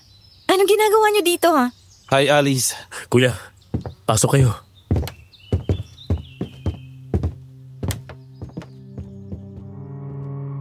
Nagtataka na pinapasok ko ang mga bagong dating. Mas lalo akong nagtaka nang magmano si Emil kay Lola Iska at yakapin ito ni Dexter. Sa mga kilos pa lang nito ay parang higit pa sa kaibigan o magkakilala ang mga ito. Parang may mas malalim pa silang koneksyon.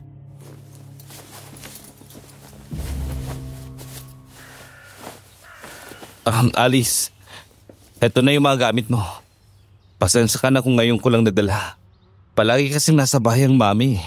Hindi umuwi mula kagabi, kaya naitakas ko. Salamat, Kuya Dexter. Pero paano niyo nalaman to? Kabisado na namin tong si Emil eh. Mabuti bang kalagayan mo, Iya? Hindi ka ba nasaktan ni Vito? Ayos lang po ako. Nagawa ko naman pong ipagtanggol ang sarili ko. Maayos din po ang trato sa akin ni Emil. Mabuti naman kung ganon.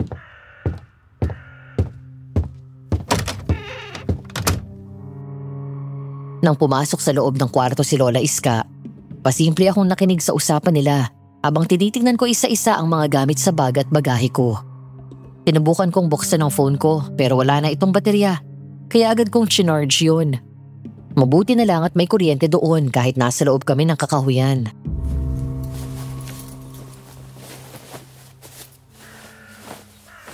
Anong balita sa mansyon?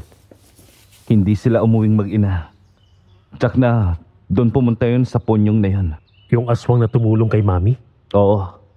Iyo, konting tiis na lang at matatapos na rin ito. May nakausap na kaming magaling na albularyo at manunugis. Ayon sa kanya, ang paraan daw para mapatay ang isang gaya ng Vito ay kailangang saksakin ito sa ulo, sa sentro. Dahil patay na ang katawan niya, hindi na tumitibok ang kanyang puso. Kaya walang saysay kahit saksakin niyo siya doon. Kailangan nating mapigilan si Vito at Ponyong. Kung hindi mas lalong madadagdagan ang kanilang biktima. Ang malaking hadlang lang ay si Mami. Baliw na talagang mami niyo. Wala na sa matinong pag-iisip. Ay, naiintindihan ko bilang isang ina. Sadyang walang katulad ang sakit na mararamdaman mo kapag namatay ang anak mo. Ngunit kailangan niyang matutunan na tanggapin na wala na si Vito at ang espiritong nasa katawan niya ay hindi na ang anak niya, kung hindi isang demonyo. Emil? Anak ka ni Ma'am Selma? Silang tinutukoy mo sa kwento mo?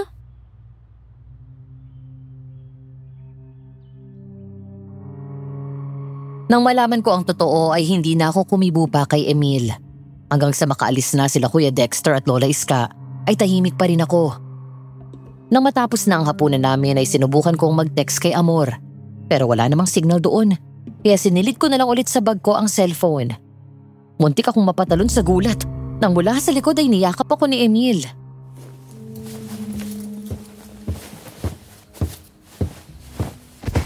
Bakit kanina ka patahimik? Dahil ba sa nalaman mo? Bakit hindi mo sinabi na si Ma'am Selma ang nanay mo? Sorry. Hindi ko naman sinasadyang ilihim eh. Hindi ko lang talaga alam kung paano sasabihin sa'yo. Kaya nang sinabi ko sa'yo noong malaman mo na alam kong aswang si Vito, baka kasi matakot ka tumalis ka. Baka isipin mo na dahil anak at kapatid nila ako, hindi na ako mapagkakatiwalaan. Alam kong takot ka sa kanila. Ayoko lang makadagdag pero may balak naman akong sabihin sa'yo eh. Pero kung magkapatid kayo ni Vito, kaya mo ba talaga siyang patayin? Narinig mo ba yung sinabi ni Lola Iska kanina? Oo. Pero hindi ko maintindihan kung bakit niya sinabi yon. Matagal nang patay si Vito. Ano? Pero paano? Bakit buhay na buhay siya ngayon? Nagpakamatay si Vito dahil sa sobrang high sa ipinagbabawal na gamot. Spoiled ni Mami si Vito noon. Lahat ng layaw, nasusunod. Kahit na hindi nakakabuti kay Vito, binibigay pa rin niya.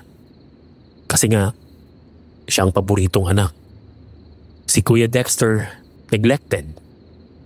Ako ang anak sa labas na hindi kinikilala ni Mami. Kay Vito, umiikot ang buhay niya. Konting problema, si Mami ang umahayos. Kulang na lang pati pagbibihis ni Vito, siyang gumawa. Nung malulong sa pinagbabawal na gamot si Vito, sa halip na iparehab niya, kinonsinti niya. Tapos kami ni Vito, kahit kailan hindi kami nagkasundo. Palagi kami nagkakabangga mula pa nung mga bata kami. Hanggang sa school, hanggang ngayon naswang na siya. Nung magpakamatay si Vito, sinugod siya sa ospital. Halos mabaliw si Mami at hindi niya matanggap na wala ng paborito niyang anak. Ang sabi ni Kuya Dexter, may lumapit daw kay Mami. Si Punyong, yung aswang na matanda. Kaya daw niyang buhayin si Vito. Sa sobrang desperado, pumayag siya na mabuhay lang ang paborito niyang anak. Nabuhay si Vito pero naging aswang siya. Galit na galit si Lola Iska at Kuya Dexter, pero binaliwala niya yon. Ang akala namin pagsisisihan ni Mami ang ginawa niya. Pero nang maging aswang si Vito, siya pang nagbibigay ng mga taong papatayin nito. Sinubukan ni Kuya at Lola na pigilan silang mag-ina, pero walang nangyari. Grabe. Mula noon, nag-isip na kami ni Kuya Dexter kung paano mapapatay si Vito. Ilang beses na naming sinubukan pero lagi siya nakakaligtas. Pero ngayon alam ko na kung paano siya papatayin. Pero paano si Ma'am Selma? Hindi na namin siya iintindihin dahil mas mahalaga ang mga inosenteng buhay na pinapatay ni Mami para lang sundin ang kapritsyo ng anak niya. Alam mo bang alam ng mga taga San Remedios na si Vito ang aswang pero hindi sila makahingi ng tulong dahil sa takot nila sa mag-ina. Natatakot sila na mabalikan ng mga ito at patayin ang kanilang buong pamilya. Pero maiba ako. Sa tingin mo, alam kaya ng papa mo ang nangyayari sa'yo dito? Hindi siguro. Dahil kapag nalaman ni Papa to, tsak na magagalit siya. Sinong siraulo ba naman ang ipagsasabi na aswang ang anak niya at ipagkakasundo ng kasal sa isang babae? Wala naman sigurong matinong taong papayag. Kapag nakakuha ko ng signal, tatawagan ko kaagad siya para malaman niyang nangyari. So, hindi ka na nagtatampo sa akin? Nagtatampo pa rin. Matulog na nga tayo. Mahal, sorry na. Bahala ka dyan.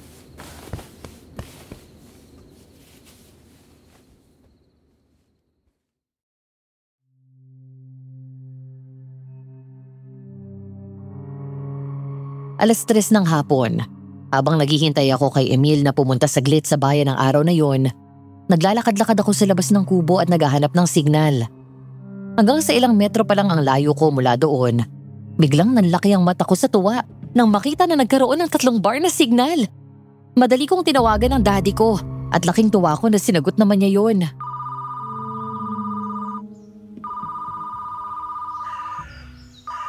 Anak? Alice? Nasaan ka? Papa, kumusta ka na? Mabuti naman ako. Ikaw, kumusta ka na? Nasaan ka ba? Tumawag sa akin si Selma. Naglayas ka daw. Papa, makinig ka sa aking mabuti. Huwag kang magtiwala sa mag-ina na yon.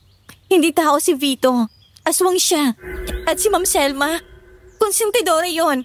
Balak nila akong gawing aswang din. Kung ganon, nasaan ka? Nandito po ako sa bahay ng isang kaibigan na nakilala ko dito sa San Remedios. Buti naman at nasa ligtas kang lugar. Nang sabihin ni Selma na nawawala ka, agad akong pumunta dito sa San Remedios. Nandito ka? Nasaan ka ba? At pupuntang kita. Dito po sa may kakahuyan, isang kubo sa bandang liblib. Tamang-tama rin po dahil may sasabihin ako sa inyo. Sige, hintayin mo ako at pupunta ako dyan.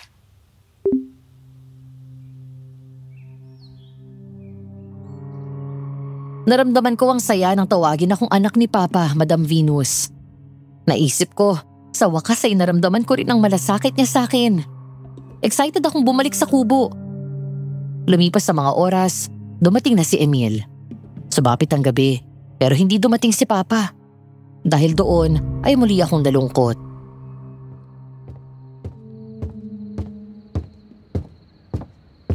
Bakit malungkot ka? Kanina ko pa napapansin na parang balisa ka. May problema ba? May nangyari bang kanina habang wala ako? Wala kasi ako magawa kanina kaya naglakad-lakad ako sa labas. Sinubukan ko kung makakasagap ako ng signal. Nung nagkaroon ako ng signal, naisip ko na tawagan si Papa. Ang sabi niya pupuntahan daw niya ako dito. Pero hanggang ngayon wala pa rin siya. Huwag ka nang malungkot. Darating din yun, baka bukas. Baka nahirapan lang siyang harapin to. Ang mabuti pa, maligo ka na para makatulog na tayo. Okay.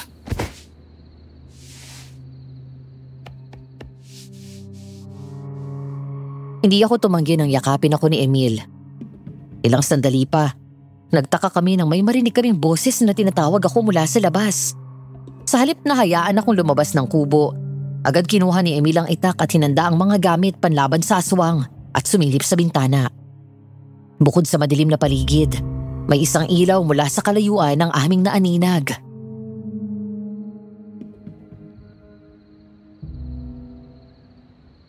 Alice? Alice anak, nasaan ka? Si Papa. Sigurado ka? Oo. Boses ni Papa yun. Papa! Nandito na ako, anak. Lumabas ka na dyan. Papa, dito. Pasok ka.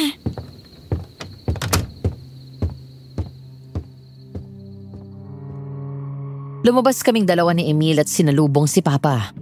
Hindi ko maipaliwanag ang tuwang naramdaman ko nang makita ko siya. Tumakbo ako palapit at akma kong yayakapin siya nang bigla niya akong salubungin ng isang malakas na sampal. Dahil doon ay mabilis akong hinila palayo ni Emil. Walang yakang babae ka. Pinahiya mo ako sa mga muntiron. Papa, narinig mo naman ang sinabi ko, di ba? Hindi tao si Vito. Aswang siya. At ilang beses niya nang pinagtangkaan ang buhay ko. Hindi ka papatayin ni Vito. Tama. Hindi kita papatayin. Dahil gagawin kitang kagaya mo. Pinagkanulo mo ang sarili mong anak? Subukan mong lumapit, demonyo ka, Vito. Papa, sinabi mo sa kanilang kinaroroonan ko. Pinagkatiwalaan kita. Wala akong pakialam sa mga sinasabi mo. Ang mahalaga ay sumama ka sa akin pabalik sa mansyon ng mga muntiron. Kung ganun alam mo sa una pa lang na aswang si Vito. Pero pumayag ka pa rin at nilagay sa panganib ang buhay ng anak mo. Sino ka ba? Huwag kang makialam dito. Totoo ba? Totoo ba yun, pa? Alam mo na sa simula pa lang aswang na si Vito pero pinagkasundo mo pa rin ako sa kanya. Oh, ano naman? Hindi ka naman niya papatayin. Gagawin ka lang naman niyang aswang. Anak, hindi mo ba alam? Swerte sa negosyo ang mga alagang aswang? Tingnan mo sila, Selma. Lumago ng gusto ang negosyo nila nung maging aswang si Vito. Napakahayop mo! Ngayon na may kailangan ka sa akin, anak, biglang tawag mo sa akin. Samantalang noon parang diring-diri ka na tinatawag kitang papa. Paano mo nagawa sa akin to? Alam kong wala kang amor sa akin sa simula pa lang. Pero kahit paano umasa pa rin ako na magkakaroon ka ng kahit konting malasakit sa akin. Dahil anak mo ako. Hindi ko akalain na ikaw mismong maglalagay sa akin sa panganib. Anong klaseng tao? Huwag mo akong maartihan ng ganyan, Alice. Susundin mo ang utos ko. Magpapakasal ka kay Vito. Sa ganitong paraan man lang ay magkaroon ka ng pakinabang sa akin. Halos magpakaalila ako sa'yo. Lahat lang sinasabi mo sinusunod ko kahit lapag sa loob ko. Pakamot man lang ako kahit konting pagmamahal sa'yo. Paramdaman ko man lang na tatay kita. Tapos wala pala akong pakinabang sa'yo sa lagay na yon. Tama na ho. Hindi ako papayag sa gusto niyong mangyari. Hindi niyo alam ang ginagawa niyo. Sino ka ba? Bakit ka sabat ang sabat dito? Ako ang bunsong anak ni Selma. Kapatid ko si Vito. At matagal nang patay ang kapatid ko. Matagal nang hindi tumitibok ang puso niya. Sa demonyo niyo sinanla ang anak niyo. At hindi sa tao. Anak ka rin ni Selma? Masyado kang gahaman, Papa. Hindi nakakapagtaka kung bakit iniwan ka ng asawa at mga anak mo. Dahil hindi ka marunong magmahal. Wala kang ibang inisip kung hindi ang sarili mo. Tama ng drama. Sumama ka na sa akin. Sige! Subukan mo! Emil! Papatayin kitang pakialamero ka. Mabilis na nakailag si Emil nang sumugod si Vito. Ako naman ay biglang napatakbo nang makitang palapit si Selma. Sinubukan din akong habulin ni Papa pero mabilis akong nakapasok sa kubo at naisarado ang pinto. agad kong nilak yun. Saka mabilis na naghanap ng maaring maipanglaban sa aswang. Nang makita ko ang pulbos na ginawa ni Emil, ay agad kong kinuha yon saka ang military knife nito. Pagkatapos ay saka ko lumabas at tinambahan ng saksak si Papa at Selma. Sige! Subukan niyong lumapit! Nasa na ba yung sinasabi mong punyong, Selma? Nang matulungan tayo rito. Wala na siya. Patay na. Napuruhan ng huli nilang sinugod itong si Alice at Emil. Paano ngayon yan? Si Vitong bahala. Bagay kayong dalawa. Pareho kayong mga walang kwenta. Ikaw, paano mo nasisikmura na buhay nga ang anak mo pero demonyo naman? Namiminsala kayo ng mga inosenteng buhay ng tao! Wala akong pakialam sa ibang tao! Basta kasama ko lang ang anak ko! Nababaliw ka na! May dalawa ka pang anak! Wala akong pakialam sa kanila!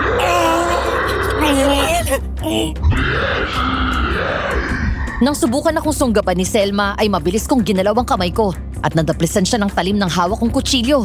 Pagkatapos ay agad kong tinulungan si Emil. Nang sandaling yon ay naabutan ko siyang may galos na sa braso dahil sa kuko nito. Hawak ni Emil ang mga kamay ni Vito na nakaumang sa kanyang mukha ang mahaba at matalas nitong mga kuko. Malakas itong sinipa ni Emil sa tiyan, saka mabilis na ginalaw ang kamay at sinaksak si Vito sa tiyan.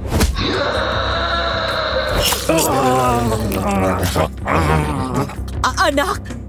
Walang hiya ka talaga kahit kailan! Papatayin ko tong paborito mong anak! Masyado na kayong maraming buhay na napipinsala dito sa San Remedios! Sinasamantalan yung kahinaan nila dahil lang takot sila sa inyo! Subukan mo kung ayaw mong itakwil kita ng tuluyan! Hindi mo na kailangang aksayahin ang panahon, Mi! Dahil mula nang ipinanganak mo ako, wala ka nang pakialam sa akin! Kaya bakit kita pakikinggan ngayon? Dahil ang pamilya ko lang na tinuturing ay si Kuya Dexter at Lola Iska! Suwael! Kahit kailan, hindi mo sinunod ang gusto ko! Dahil ayokong maging si Vito. Ikaw ang sumira sa buhay niya. Ikaw at ang pangkukonsente mo. Ikaw ang pumatay sa paborito mong anak! Hindi totoo yan! Yun ang totoo, Mami! Ikaw mismo ang nagpahamak sa anak mo!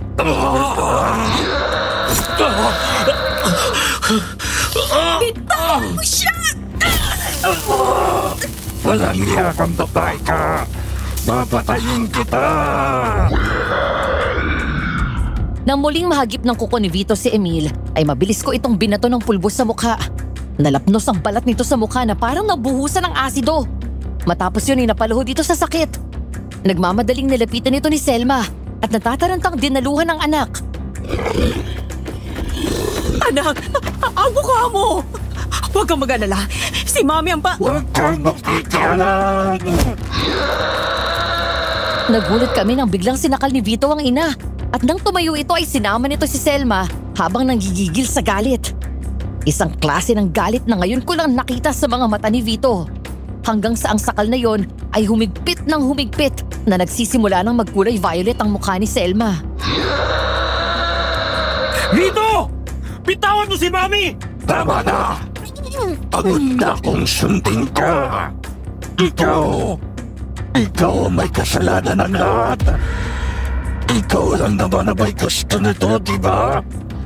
Ang gawing aswang si Alice para sa prestige negosyo ninyo ng ama niya. Ikaw ang nag-brainwash sa akin na kunin siya. Pero ayoko nang makinig sa'yo. Narinig na ako. Alam mo ba kung bakit ako nagpakalangunawag sa masamang bisyo? Kung bakit ako nagpakamatay? Para makalayo sa'yo. Anak, hindi totoo yan! Anong totoo? Para makalaya ako mula sa'yo. Dahil sakal na ako. Higit ako kay Kuya Dexter at Emil. Dahil may karayaan sila. Tabantalan ako. Ginawa mo kong preso. Kinamumuhay kita. Sinira mo ang buhay ko. Bakit mo pa ako binuhay ulit? Bakit mo ako ginawang halimaw? Napakabukas sarili mo. Wala ka nang ibang inisip kundi ang gusto mo. Vito! Wag!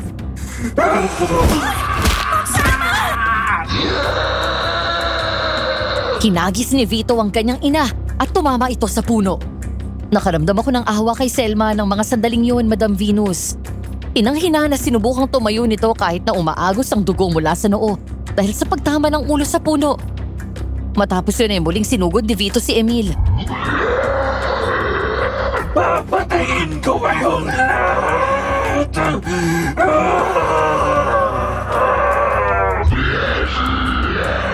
Nang lumundag si Vito ay natumba ang mga ito sa lupa at muling nagpambuno ang dalawa. Sunod-sunod na sinuntok ni Emil ang aswang habang mahigpit siyang sinasakal nito. Madali kong hinanap ang patalim at nang makita ko ay kinuha ko yun. Pero bago pa ako makatayo ay biglang sumulpot si Selma sa tabi ko at nakipag-agawan. Ikaw ang may kasalanan nito. Papatayin kita. Ikaw ang sumira sa lahat. Huwag mong isisi sa akin ang kasalanan mo. Kahit na si Vito ay labis ang galit sa'yo. Hindi! Mahal ako ng anak niya! Vito!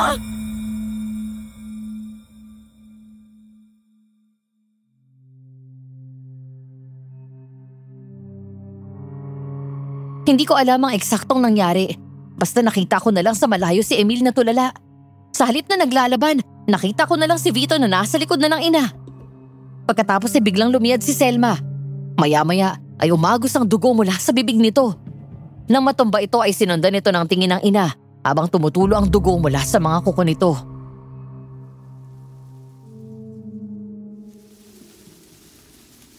Hindi pwedeng. Ako lang ang mapupunta sa impyerno, Mami.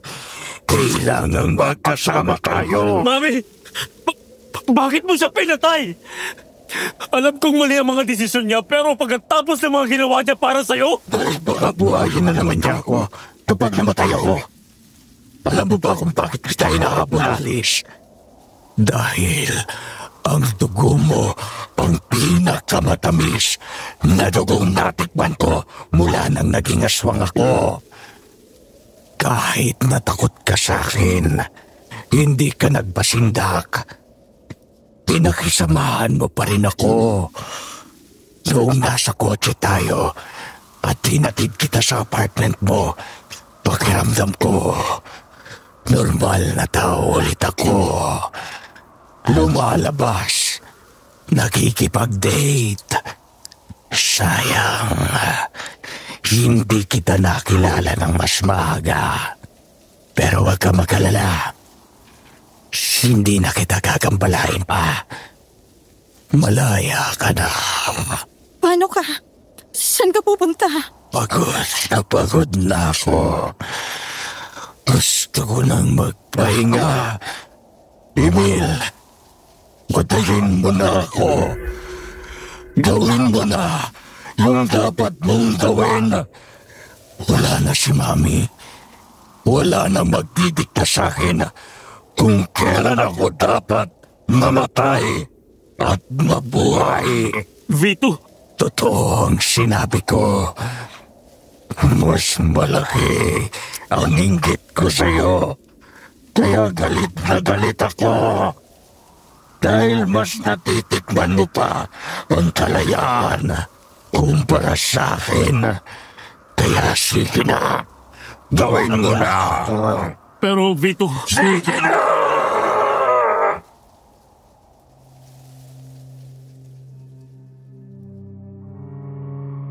Nanginig ang mga kamay ni Emil.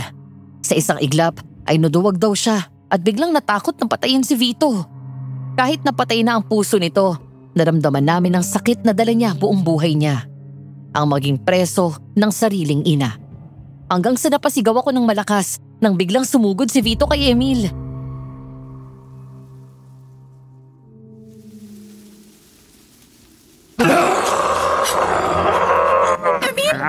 Vito!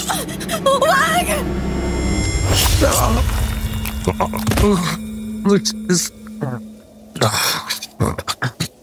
Salamat.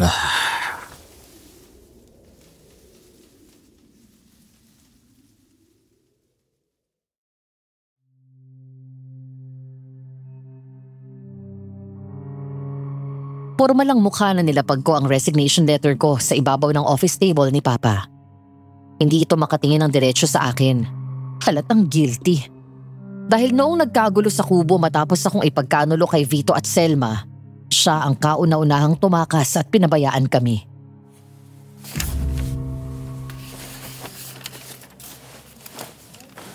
Resignation letter. For formality's sake na lang yan. At hindi ako nagpapaalam sa iyo. Pinapaalam ko na nag-resign na ako. Hindi lang bilang sekretarya mo, kung hindi mas lalo na bilang anak mo. Sana nga hindi na lang kita hinanap eh. Kasi baliwala rin naman pala. Dahil parang boss ko lang ang hinanap ko at hindi ang ama ko. Mula ngayon, mag-isa ka na. At wala ka nang maririnig mula sa akin. Uy, sandali. Sama ako sa'yo. Ayoko maiwan dito, no? Sir Benito, sorry po pero magre-resign na rin po ako. Bye, sir.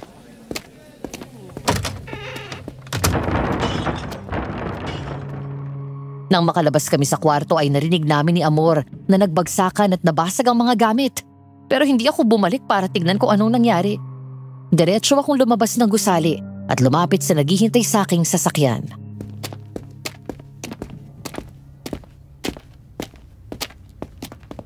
Uy, ano?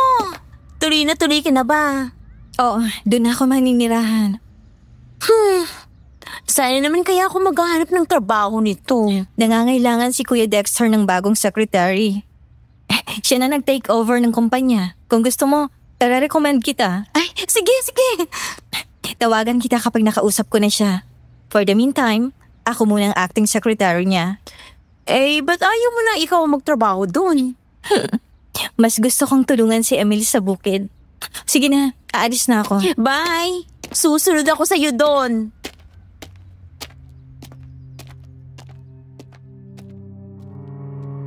Mula sa Maynila ay bumiyahe ako pabalik ng San Remedios. Sinadya kong hindi sagutin ang mga text at chat messages ni Emil para sorpresahin ito. Hindi ko sinabi na pagbalik ko doon ay hindi na ako muling aalis pa. Pagbaba ko ng kotse ni Kuya Dexter na sumundo sa akin sa airport, habang naglalakad ako palapit sa bahay ay natatanaw ko siya na nakatayo sa labas at may hawak na tasa ng kape. Maya-maya ay may denial ito sa phone at doon nagring ang phone ko.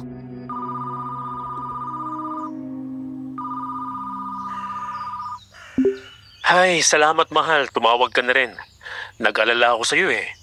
Hindi mo sinasagot ang mga message ko. Baka mamaya nagbago ng isip mo tapos hindi ka na bumalik dito. Ganun na nga dapat ang gagawin ko eh. Ha? Bakit? Ayaw mo na ba sa akin?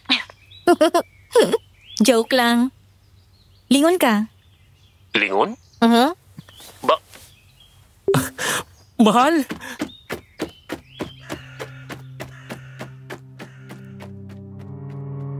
Agad binaba ni Emil ang tasa at phone. Pagkatapos ay tumakbo siya palapit sa akin at agad akong niyakap ng mahigpit. Hindi mawala ang ngiti ko na gumanti ng yakap sa kanya. At nang halikan ako ni Emil ng matagal, ay walang pag-aalinlangan na tumugon ako.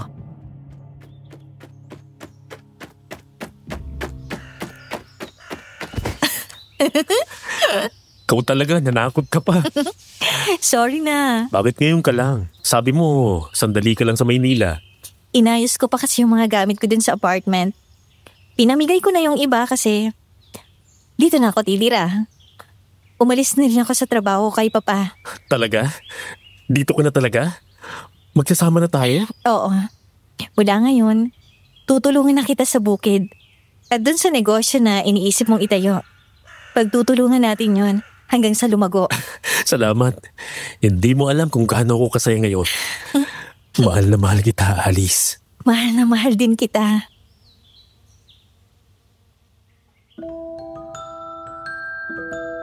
Madam Venus, mula noong umalis ako sa Maynila ay hindi na kami nagkita ni Papa. Nabalitaan ko na lang na may sakit siya at ang tanging nag-aalaga ay ang kasambahay. Sinubukan ko siyang puntahan pero hindi ako hinarap nito. Mataas pa rin ang pride niya. Sa paglipas ng panahon ay natutunan ko siyang patawarin. Kaya bago siya pumanaw ay muli kaming nagkita at binigay ko sa kanya ang pagpapatawad na yon. Ngayon ay kasal na kami ni Emil at may mga anak na kami. Bagaman hindi matatapos ang pagiging magulang namin sa aming mga anak kahit na malaki na sila, dahil sa mga nangyari sa amin, natutunan naming mag-asawa na irespeto at alamin kung hanggang saan ang saklaw ng pagiging magulang namin sa kanila. Narito lang kami ni Emil para gabayan at bigyan sila ng payo sa buhay. Ngunit binigyan namin sila ng kalayaan na piliin ang daan na nilaan ng Diyos para kanilang tahakin. Ayaw namin silang maging gaya kay Vito at kami mismo ang sisira sa kanilang buhay. Ngayon sa tuwing binabalikan ko ang aming nakaraan ni Emil, napagtanto ko na kami ay dalawang taong pinanganak sa mundo na pinagkaitan ng isang buo at masayang pamilya. Parehong tinalikuran ng magulang namin na inasahan namin na unang magmamahal at susuporta sa amin. Sino bang mag-aakala na sa pamamagitan ng aswang ay magtatagpo ang landas namin ni Emil? At ang kakulangan na bubuo sa pagkatao namin ay mahahanap lang pala namin sa isa't isa. Sana po ay nagustuhan ninyo ang aking kwento at naway may natutunan kayo. Hanggang dito na lamang at maraming salamat po sa inyong pagsubaybay. Nagmamahal, Alice.